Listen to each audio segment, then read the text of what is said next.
Assalamualaikum warahmatullahi wabarakatuh. Perkenalkan, kami dari kelompok 6 Usul Fikih dengan saya Sri Nurdianti. Dan ini teman saya Noni dan Walid. Di sini kami akan menyampaikan mengenai Syar'u man qablana dan Sad Az-Zariyah. Baik, di sini saya akan menjelaskan tentang pengertian Syar'u man qablana. Nah ya teman-teman, Syar'u itu secara etimologi itu berarti mengalir. Nah, secara bahasa adalah tempat yang didatangi orang yang ingin minum, yang dilintasi manusia untuk menghilangkan rasa haus mereka.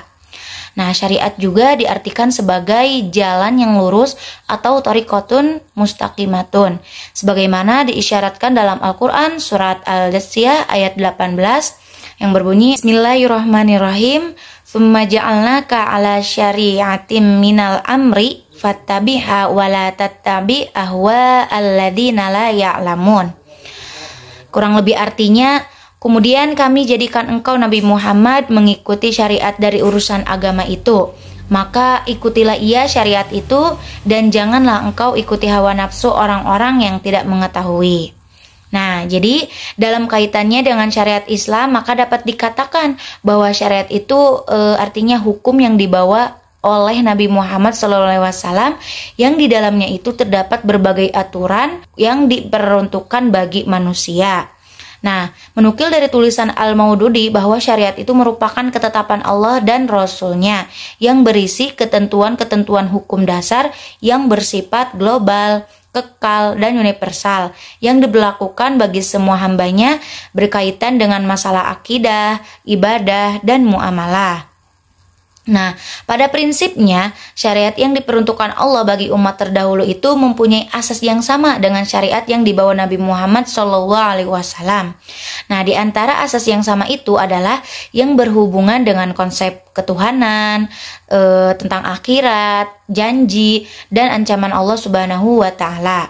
Sedangkan rinciannya ada yang sama dan ada juga yang berbeda sesuai dengan kondisi dan perkembangan zaman masing-masing.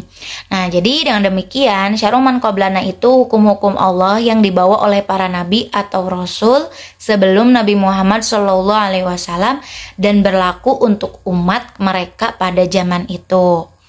Nah, dalam Quran surat Asy-Syura ayat 13, Allah Subhanahu wa Ta'ala berfirman, A'udzu billahi minasyaitonir rajim. Bismillahirrahmanirrahim.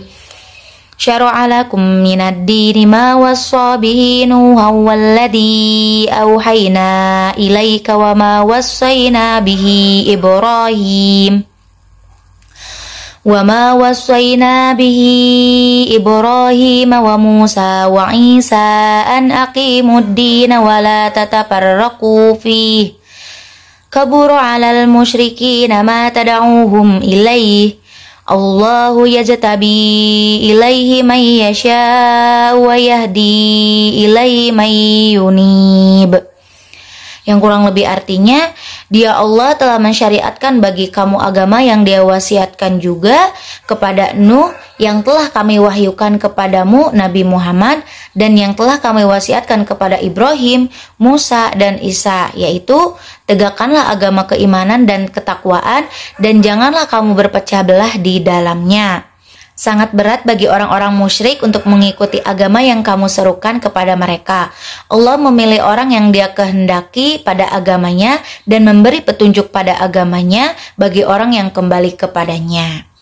Nah, jadi tadi urutan seperti yang di ayat tadi tuh kan mengisyaratkan menyebutkan Nabi Nuh itu dalam urutan pertama. Nah, urutan seperti itu mengisyaratkan ada makna yang perlu diperhatikan. Nah, isyarat nas pada ayat itu adalah bahwa Nabi Nuh adalah Rasul pertama yang diturunkan syariat kepadanya. Nah, Ibnu Katsir mengatakan bahwa Rasul pertama sesudah Nabi Adam alaihissalam adalah Nuh. Dan yang terakhir adalah Nabi Muhammad SAW. Sementara itu, Ibnu Al-Arabi dalam kitab tafsirnya mengutip sabda Rasulullah SAW. Menurutnya hadis ini tuh sahih dan tidak diragukan lagi. Sebagaimana tak ada keraguan bahwa Nabi Adam adalah Nabi yang pertama. Dan Nabi Adam alaihissalam itu tidak memiliki banyak umat melainkan anak-anaknya saja. maka ia tidak dibebankan kewajiban-kewajibannya dan beliau hanya diberi aturan pada sebagian urusan yang berkaitan perkara yang primer yang menjaga ketertiban hidup. Adapun kewajiban-kewajiban dari Allah Subhanahu wa taala yang datang pada masa Nabi Nuh alaihi salam itu seperti mengharamkan pernikahan dengan ibu, dengan anak dan saudari-saudarinya. Nah, pada masa Nabi Nuh alaihissalam juga dijelaskan tentang adab di dunia dan kemudian dilanjutkan oleh para nabi atau rasul sesudahnya dan sampailah kepada Nabi Muhammad SAW sebagai rasul yang terakhir yang Allah utus untuk menyampaikan syariat. Nah, selanjutnya itu syar'u man qablana sebagai dalil hukum. Nah, syariat terkadang sering diidentikan dengan fikih. Nah, fikih juga diartikan sebagai ilmu yang mengkaji syariat. Nah, kajian fikih itu lebih luas dibandingkan dengan konsep syariat. Karena apa? Karena fikih itu melibatkan berbagai metode dan pendekatan dalam memahami semua ajaran Islam. Nah, fikih juga dapat berlaku untuk yang sifatnya itu nakliyah maupun akliyah. Hasbi As-Sidki berpendirian bahwa makna fikih itu identik dengan hukum Islam atau syariat Islam. Fikih juga koleksi daya upaya para fuqaha dalam menerapkan syariat Islam itu sesuai dengan kebutuhan masyarakat, di mana fikih itu merupakan syariah amaliyah. Nah, kita juga mengetahui ada perubahan aturan yang dibawa para utusan Allah. Nah, perubahan hukum itu dapat dipahami sebagai penyesuaian atas kondisi fisik dan pemikiran manusia pada zaman Rasul-Rasul diutus. Contohnya, perbedaan antara syariat Islam dengan syariat sebelumnya adalah tentang tata cara taubat, syariat Nabi Musa dengan cara bunuh diri. Misal lainnya juga tentang pakaian yang terkena najis yang disucikannya itu dengan cara memotong bagian yang terkena najis. Mungkin cukup sekian penyampaian materi dari saya, kurang lebihnya mohon maaf. Di sini saya akan menjelaskan mengenai bagaimana sih pengelompokan dari syar'u man qablana. Seperti sebelumnya sudah dijelaskan oleh Saudari Sri bahwa syar'u adalah syariat atau jalan yang lurus dan syar'u man qablana adalah hukum-hukum Allah yang dibawakan oleh para nabi atau rasul terdahulu sebelum Nabi Muhammad SAW yang berlaku untuk umat nabi atau rasul pada zaman itu. Baik, langsung saja untuk yang pertama dari pengelompokan syar'u man qablana. Yang pertama itu adalah syariat terdahulu yang memang terdapat di dalam Al-Quran dan hadis bahwa ayat tersebut itu sudah dinasah atau dihapus kandungan hukumnya. Nah, dan tidak lagi berlaku untuk umat Nabi Muhammad SAW di masa sekarang. Umpamanya itu di dalam Quran surat Al-An'am ayat 146 yang berbunyi Bismillahirrahmanirrahim. وعلى الذين هادوا حرمنا كل ذي ظفر ومن البقر والغنم حرمنا عليهم شهومهما. Yang artinya kami haramkan atas orang-orang Yahudi setiap binatang yang memiliki kuku, dan dari sapi dan kambing kami haramkan pada mereka lemaknya. Nah, pada ayat ini menjelaskan bahwa Allah Subhanahu wa taala itu mengharamkan sesuatu hal untuk orang Yahudi terdahulu. Kemudian dijelaskan pula di dalam Al-Qur'an bahwa hal itu tidak berlaku lagi untuk umat Nabi Muhammad sebagaimana disebutkan di dalam Quran surat Al-An'am ayat sebelumnya, yaitu ayat 145 yang berbunyi قُلْ لَا أَجِدُ فِي مَا أُوحِيَ إِلَيَّ مُحَرَّمًا عَلَى طَاعِمٍ يَطْعَمُهُ إِلَّا أَن يَكُونَ مَيْتَةً أَوْ دَمًا مَّسْفُوحًا أَوْ لَحْمَ خِنزِيرٍ. Yang artinya, katakanlah, aku tidak menemukan dalam apa yang diwahyukan kepadaku sesuatu yang haram terhadap orang untuk dimakan kecuali bangkai, darah yang mengalir, dan daging babi. Nah, hal ini juga dijelaskan di dalam hadis Nabi Muhammad SAW yang artinya dihalalkan untuk harta rampasan yang tidak pernah dihalalkan untuk orang sebelumku. Jadi harta rampasan atau ghanimah itu pada masa sebelum Nabi itu diharamkan. Namun setelah Nabi ada harta ghanimah itu atau harta rampasan perang itu menjadi ulama juga telah sepakat menyatakan bahwa syariat terdahulu itu dalam bentuk ini yang sudah dinasah atau dihapuskan kandungan hukumnya itu sudah tidak berlaku lagi untuk umat Nabi Muhammad SAW. Nah, kemudian yang kedua itu adalah hukum-hukum yang dijelaskan di dalam Al-Quran maupun hadis Nabi disyariatkan umat sebelumnya berlaku juga untuk umat Nabi Muhammad SAW dan berlaku juga untuk selanjutnya. Jadi sampai masa sekarang. Itu contohnya di dalam firman Allah dalam Quran surat Al-Baqarah ayat 183 mengenai puasa. Nah, yang berbunyi Bismillahirrahmanirrahim. Ya ayyuhalladzina amanu kutiba alaikumus siyamu kama kutiba alal ladzina min qablikum la'allakum tattaqun. Yang artinya, hai orang-orang yang beriman, diwajibkan atasmu puasa sebagaimana diwajibkan atas umat sebelum kalian. Mudah-mudahan kalian menjadi orang yang bertakwa. Nah, di dalam ayat ini dijelaskan bahwa puasa itu disyariatkan dari zaman terdahulu dan diwajibkan juga atas umat Nabi Muhammad sampai sekarang. Nah, contohnya itu di dalam hadis Nabi tentang kurban yang dijelaskan untuk Nabi Ibrahim, yang disyariatkan pada masa Nabi Ibrahim, juga disyariatkan untuk umat Nabi Muhammad SAW. Seperti di dalam sabda Nabi yang artinya berkurbanlah karena yang demikian itu adalah sunnah bapakmu, yaitu Ibrahim. Jadi hukum-hukum dalam bentuk ini tuh berlaku untuk umat Nabi Muhammad SAW. Hal ini juga sudah disepakati oleh para ulama. Jadi memang untuk yang kurban, puasa itu ada di dalam hadis Nabi juga dijelaskan juga oleh Nabi Muhammad SAW. Kemudian yang ketiga itu adalah hukum-hukum yang disebutkan di dalam Al-Quran atau hadis Nabi dijelaskan berlaku untuk umat sebelum Nabi Muhammad, namun secara jelas juga tidak dinyatakan berlaku untuk kita, untuk umat Nabi Muhammad, dan juga tidak pula dijelaskan bahwa hukum tersebut telah dinasah. Jadi tidak ada penjelasannya bahwa hukum tersebut tuh udah dinasah atau belum. Tapi tidak dijelaskan juga bahwa hukum tersebut itu berlaku pada umat sebelumnya atau berlaku untuk umat sekarang gitu. Jadi tidak ada penjelasannya. Kayak seperti tadi di dalam Quran surat Al-Baqarah ayat 183 itu kan sudah jelas ya, dijelaskan bahwa atas umat sebelum kalian. Jadi puasa itu sudah wajib untuk umat sebelum Nabi Muhammad SAW. Jadi ada penjelasannya, ada nasnya gitu. Namun kalau yang ketiga itu tidak ada penjelasan bahwa hukum tersebut itu berlaku untuk umat terdahulu atau berlaku juga untuk umat sekarang, dan tidak ada juga penjelasan bahwa hukum tersebut itu sudah dihapuskan hukum kandungan hukumnya, seperti itu. Nah, dan dari ketiga kelompok syariat ini, untuk yang pertama itu sudah jelas kedudukannya itu tidak berlaku lagi untuk umat Nabi Muhammad SAW sampai sekarang. Nah, untuk yang kedua juga, kelompok yang kedua itu juga disepakati telah menjadi hukum Islam. Jadi memang itu sudah disepakati oleh para ulama bahwa itu juga berlaku bagi umat Nabi Muhammad sampai sekarang. Jadi bentuk yang ketiga inilah yang sebenarnya disebut dengan syariat sebelum kita atau syar'u man qablana, yang menjadi bahan kajian para ulama usul fiqh pada saat membicarakan dalil-dalil syara atau metode ijtihad seperti itu. Kemudian kenapa sih syar'u man qablana itu menjadi salah satu kajian bagi para ulama usul fiqh?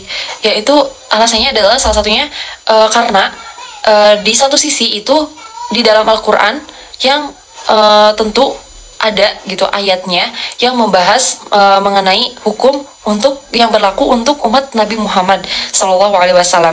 Kemudian di satu sisi juga di dalam Al-Quran itu menjelaskan bahwa terdapat hukum yang berlaku untuk umat tertentu sebelum Nabi Muhammad SAW. Seperti di dalam firman Allah Quran surat Al-Maidah ayat 45 yang berbunyi Bismillahirrahmanirrahim. وَكَتَبْنَا عَلَيْهِمْ فِيهَا أَنَّ النَّفْسَ بِالنَّفْسِ وَالْعَيْنَ بِالْعَيْنِ. Yang artinya kami telah tetapkan terhadap mereka, kaum Yahudi maksudnya ya, kaum Yahudi, di dalamnya kitab Taurat bahwasanya jiwa dibalas dengan jiwa, mata dengan mata. Nah, ayat ini mengisahkan hukum yang hanya berlaku pada orang Yahudi di masa dahulu kita. Jadi tidak berlaku untuk masa sekarang atau masa umat Nabi Muhammad SAW.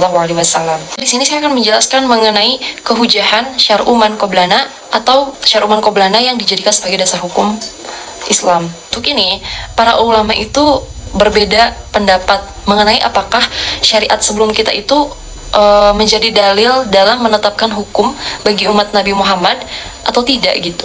Syar'u man qablana sebagai dalil hukum itu dimasukkan oleh Al-Ghazali ke dalam 4 dalil yang tidak disepakati oleh para ulama usul. Dudukan hukum syar'u dari syar'u man qablana itu ialah bahwa syariat sebelum kita itu dapat dijadikan syariat bagi umat sekarang itu bukan karena sudah ada sejak dahulu atau sudah berlaku pada sebelumnya, pada zaman sebelum Nabi Muhammad. Namun karena syariat ini atau hukum ini itu sudah ada di dalam Al-Quran dan sunnah Nabi yang menjadi pedoman. Karena umat Islam sekarang itu dasar hukum yang paling utama itu kita mengambil dari Al-Quran dan sunnah. Pada Nabi Muhammad SAW berusia 40 tahun, beliau menerima risalah dari Allah Subhanahu wa taala untuk diberlakukan bagi umatnya. Selama masa menjelang menerima risalah itu, pertanyaannya, apakah beliau beramal mengikuti syariat agama sebelumnya atau tidak? Jadi kan ini Rasulullah itu menerima risalah itu pada usia 40 tahun. Nah, pertanyaannya, apakah sebelumnya juga Nabi Muhammad itu mengikuti amalan itu sesuai dengan syariat agama sebelumnya atau tidak gitu ya. Nah, di sini juga para ulama usul fiqh itu berbeda pendapat. Yang pertama itu sebagian ulama termasuk Abu Husain Al-Basri berpendapat bahwa Nabi Muhammad tidak pernah mengikuti syariat sebelumnya atau syariat manapun dari syariat nabi-nabi sebelumnya ketika beliau belum menerima wahyu. Nah, alasannya karena sekiranya Nabi Muhammad beramal dengan salah satu syariat yang dibawa nabi terdahulu atau rasul sebelumnya, tentu akan ada penukilan dari beliau bahwa tersebut itu adalah syariat sebelum Nabi Muhammad. Pendapat ini juga dikuatkan oleh Sidi Nazar Bakri yang mengutip bahwa para zumhur mutakalimin dan sebagian ulama Malikiyah mengatakan bahwa Nabi sebelum diutus menjadi Rasul itu tidak terikat dengan peraturan atau syariat sebelum adanya Islam. Nah, karena jika Nabi SAW itu terikat dengan syariat sebelum adanya Islam, maka akan ada dalil yang menunjukkannya gitu, yang menjelaskannya bahwa Nabi Muhammad SAW itu sebelum menerima risalah itu menggunakan atau mengacu pada syariat sebelumnya. Lalu kemudian pendapat yang kedua, sebagian ulama lainnya juga berpendapat bahwa Nabi Muhammad mengikuti salah satu syariat yang dibawa oleh Nabi dan Rasul sebelumnya, sebelum menerima risalah. Di pendapat yang kedua ini, bahwa Nabi Muhammad sebelum menerima risalah itu mengikuti syariat Nabi dan Rasul yang dibawa sebelumnya. Contohnya seperti Nabi Muhammad melakukan tawaf di Baitullah dan memakan daging kurban. Nah, ternyata di sini juga para ulama itu berbeda pendapat lagi. Nabi siapa atau Rasul siapa yang sebelumnya yang diikuti Nabi Muhammad gitu. Nah, yang pertama itu adalah para ulama itu ada yang menyatakan beliau itu mengikuti syariat Nabi Nuh dengan alasan bahwa Nuh adalah Nabi yang paling awal disebut membawa syariat, seperti di dalam Quran surat Asy-Syura ayat 13 yang berbunyi syara'a lakum minad dini ma wassa bihi nuhan walladzi auhayna ilaik, yang artinya disyariatkan kepadamu dari agama apa yang diwasiatkan dengannya kepada Nuh dan kami wahyukan kepadamu. Kemudian pendapat yang kedua ada yang menyatakan bahwa Nabi Muhammad itu mengikuti syariat Nabi Ibrahim, karena Nabi Ibrahim adalah yang menggagaskan agama Islam, sebagaimana firman Allah di dalam Quran surat Ali Imran ayat 67. Kemudian yang ketiga itu menyatakan bahwa Nabi Muhammad itu mengikuti syariat Nabi Musa, karena Nabi Musa adalah yang pertama disebut sebagai pembawa kitab. Yang ketiga itu menyatakan bahwa ada ulama yang bersikap tawakuf, dalam artian tidak menentukan sikap tentang apakah Nabi menjalankan syariat yang dibawa Nabi dan Rasul terdahulu atau tidak gitu. Nah, meskipun ada kemungkinan masih berlakunya syariat terdahulu tersebut. Nah, pendapat ini adalah yang terpilih menurut Al-Amidi dan Qadi Abdul Jabbar dan ulama lain yang sependapat. Kemudian, pembahasan para ulama usul fiqh ini berkembang kepada kemungkinan Nabi Muhammad itu mengikuti syariat sebelumnya sesudah beliau menerima risalah, meskipun ada kemungkinan masih berlakunya syariat terdahulu tersebut.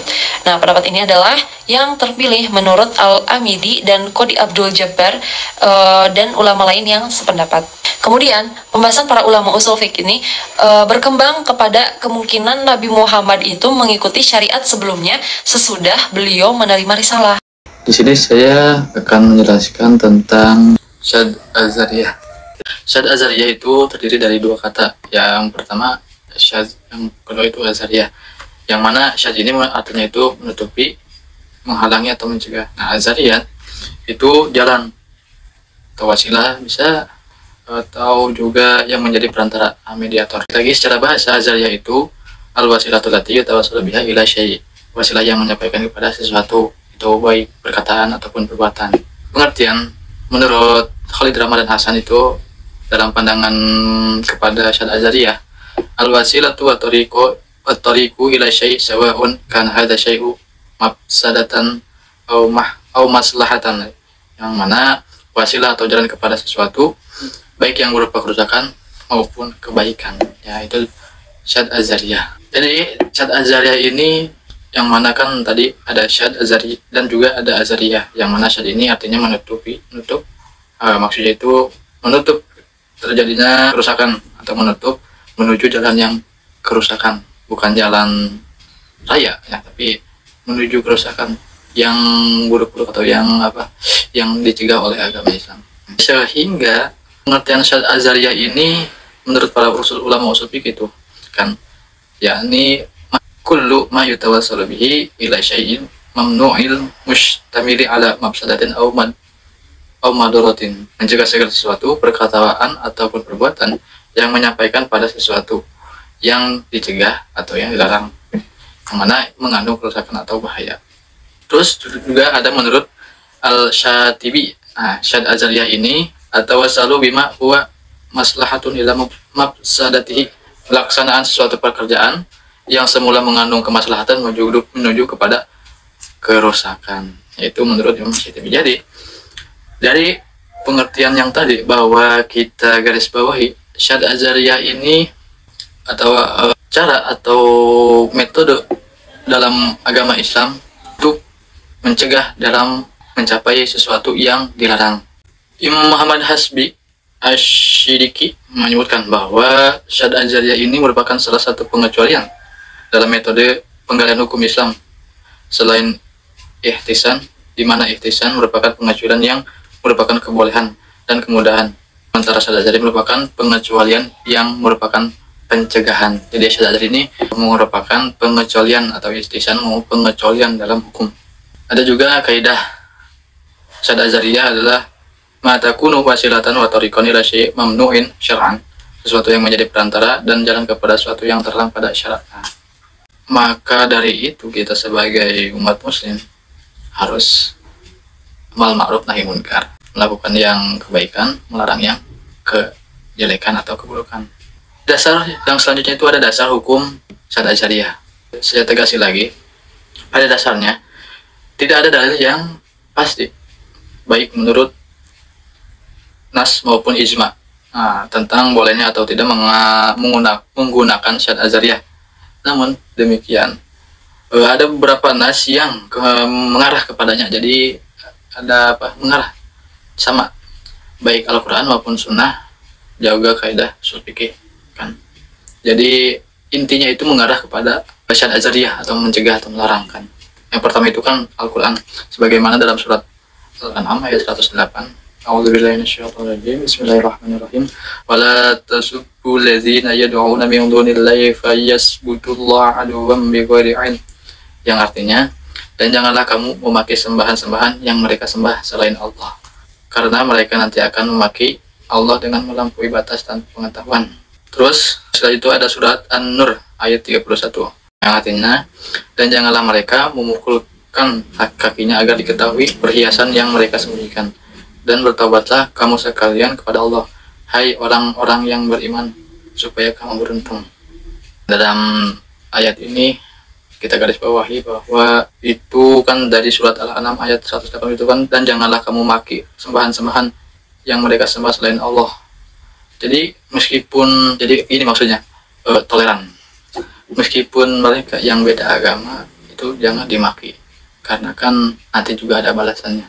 Terus yang kedua itu surat An-Nur ayat 31, Janganlah mereka memukulkan kakinya agar diketahui perhiasan yang mereka sembunyikan, dan bertobatlah kepada kalian. Jadi ini tuh mencegah untuk membuat seseorang itu menjadi iri atau memberitahu, atau bisa juga riya. Yang selanjutnya itu dasar hukum sunnah. Nah, dari Al-Miqdad bin Aswad bahwa dia memberi kabar kalau dia telah berkata, "Wahai Rasulullah, bagaimana menurutmu jika aku bertemu dengan salah satu seorang dari kaum kafir, lantas dia memerangi aku, lalu dia memotong salah satu dari tanganku sehingga benar-benar berhasil memenggalnya. Setelah itu dia berlindung dariku di balik sebatang pohon sembari berkata, aku telah menyatakan keislaman kepada Allah. Apakah aku masih boleh membunuhnya, wahai Rasulullah?" Setelah ia berkata seperti itu, Rasulullah SAW bersabda, "Jangan kamu membunuhnya." Al-Miqdad pun bertanya, aku berkata, "Wahai Rasulullah, sesungguhnya dia telah memotong tanganku." Baru kemudian dia mengatakan hal tersebut, menyatakan keislaman setelah berhasil memotongnya. Apakah aku boleh membunuhnya? Rasulullah bersabda, "Janganlah kamu membunuhnya.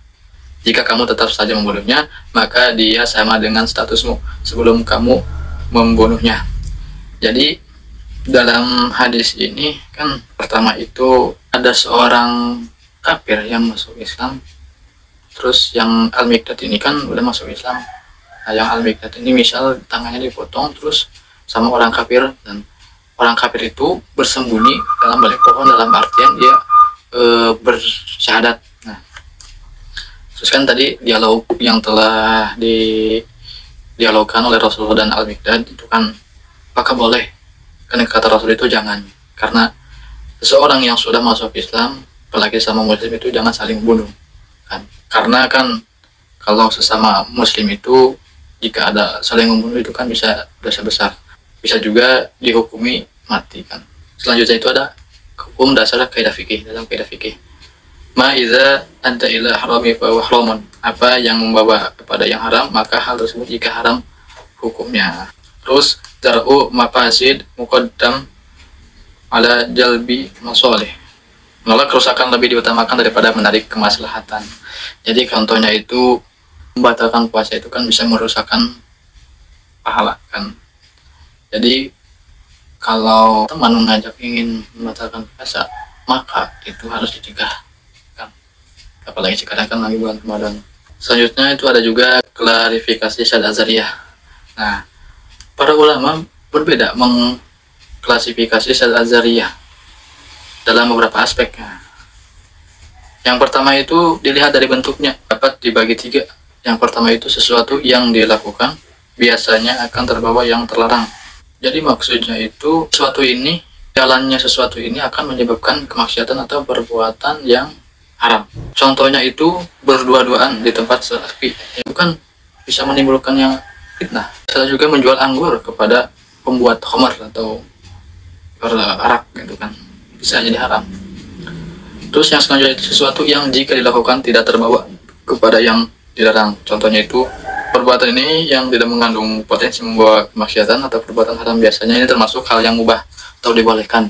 Contohnya itu berbisnis barang halal dengan cara yang benar, boleh. Bergaul dengan orang lain dalam batasan syariat itu boleh. Bergaul dengan siapapun asalkan tahu batasan.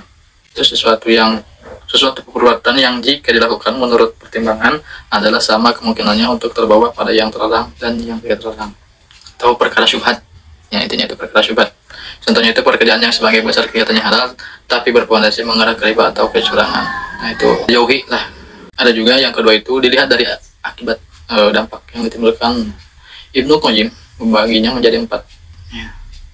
Dan tadi yang pertama itu dari bentuk, yang sekarang dampak. Yang pertama perbuatan yang memang pada dasarnya membawa kepada kerusakan seperti minum khamr yang merusak akal dan zina merusakkan tentang keturunan. Yaitu dampak sangat berdampak karena kan khamr itu bisa merusak sel tubuh dan juga sel pikiran. Yang kedua itu perbuatan yang ditentukan untuk sesuatu yang mubah namun ditujukan untuk perbuatan buruk yang merusak seperti nikah muhlil. Jadi nikah muhalil ini ketika ada seorang istri dicerai, ditalak, lalu semata-mata dia ingin kembali lagi, kan harus jika istri itu harus kembali lagi kepada suami pertama itu harus menikah dengan seorang laki-laki lalu melakukan berhubungan ya. Tapi nikah itu bukan hanya ingin semata-mata kembali lagi pada suami yang pertama. Jadi ada seorang istri cerai terus nikah dengan seorang laki-laki. Nah, setelah berhubung itu dia ya karena ingin kembali lagi pada suami yang pertama itu, jadi dia melakukan nikah lagi. Terus cerai dengan suami yang kedua. Nah, cerainya itu tidak ada sebab, kan, tahu-tahu cerai. Terus dia juga keinginan ingin kembali lagi pada suami yang pertama, itu nikah muhalil. Seperti itulah gambarannya. Jadi kalau masih hidup suami yang kedua itu jangan cerai, karena kan cerai itu sesuatu perbuatan yang tidak disukai oleh Allah Subhanahu wa Ta'ala. Dan berumah tangga, gimana kalau dalam pacaran ya boleh-boleh saja cerai, bahasanya bukan cerai tapi putus. Terus yang selanjutnya, perbuatan yang semula ditentukan untuk yang mubah, tidak ditujukan untuk kerusakan, namun biasanya sampai juga kepada kerusakan, yang mana kerusakan itu lebih besar dari kebaikannya, seperti mencaci sembahan agama lain. Selanjutnya itu ada juga perbuatan yang semula ditentukan mubah, namun membawa kerusakan. Contohnya itu melihat wajah perempuan saat dipinang. Itu boleh, bahwa dipinang itu kan dalam artian tunangan ya. Selanjutnya dilihat dari tingkat kerusakan yang ditimbulkan. Abu Ishaq al-Syaitibi membaginya ke dalam 4 macam, diantaranya perbuatan yang dilakukan tersebut membawa kerusakan yang pasti, misalnya menggali sumur di depan rumah orang lain pada waktu malam, itu kan membawa kerusakan yang pasti, membuat marah yang mempunyai rumah dekat rumah itu, kan udah memalam-malamkan pada waktu malam, terus menyebabkan keributan. Yang selanjutnya itu perbuatan yang boleh dilakukan secara jarang mengandung kemafsadatan atau kerugian, kemadaratan. Misalnya itu menjual makanan, nah itu kan makanan itu belum tentu banyak kemafsadatan atau kerugian atau banyak kemadaratan, nah, belum tentu kan. Nah, biasanya tidak mengandung kemafsadatan itu kan makanan, minuman, itu kan boleh. Selanjutnya perbuatan yang dilakukan kemungkinan besar akan membawa kemafsadatan, misalnya menjual senjata pada musuh. Itu kan musuh, namanya musuh itu kan bisa membunuh kan. Itu besar membawa kemafsadatan. Yang selanjutnya perbuatan yang pada dasarnya lebih dilakukan karena mengandung kemaslahatan dan manfaat, tapi kemungkinan terjadi kemafsadatan, misalnya jual beli dengan harga yang lebih tinggi dari harga asal dari tidak kontannya. Yang terakhir itu ada kedudukan Syad Azhari dalam hukum Islam. Di kalangan ulama usul fikih terjadi perbedaan pendapat dalam menetapkan boleh atau tidaknya menggunakan Syad Azhari sebagai dalil syarak. Sebagaimana dijelaskan Muhammad Quraisy, ulama Malikiyah menggunakan Quraisy salam tadi. Yang pertama, dalam dijelaskan mengutamakan Syad Azhari yang dijadikan alasan untuk menguatkan pendapatnya tentang Syad Azhari. Terus jumhur ulama menempatkan faktor manfaat dan mafsadat sebagai pertimbangan dalam pegangan dalam menetapkan hukum. Nah, salah satunya dalam metode Syad Azhari ini. Dasar pegangan jumhur ulama untuk menggunakan metode ini adalah kehati-hatian. Nah, dalam beramal ketika menghadapi perbenturan antara maslahat dan mafsadat, kebaikan dan keburukan. Bila maslahat dominan maka dibolehkan, dan bila mafsadat yang dominan maka harus ditinggalkan. Namun jika sama-sama kuat, maka untuk menjaga kehati-hatian harus mengambil prinsip yang berlaku, kan. Jadi kalau banyak kemaslahatannya itu boleh. Jadi kalau banyak, sebaliknya kalau banyak kemafsadatan itu tidak boleh. Gimana kalau seimbang? Ya, kita mengambil kehati-hatian. Jumhur itu menjaga kehati-hatian, harus mengambil prinsip yang berlaku. Ya mungkin itu dari saya. Selebihnya mohon maaf bila ada kekurangan atau ucapan yang kurang berkenan. Terima kasih.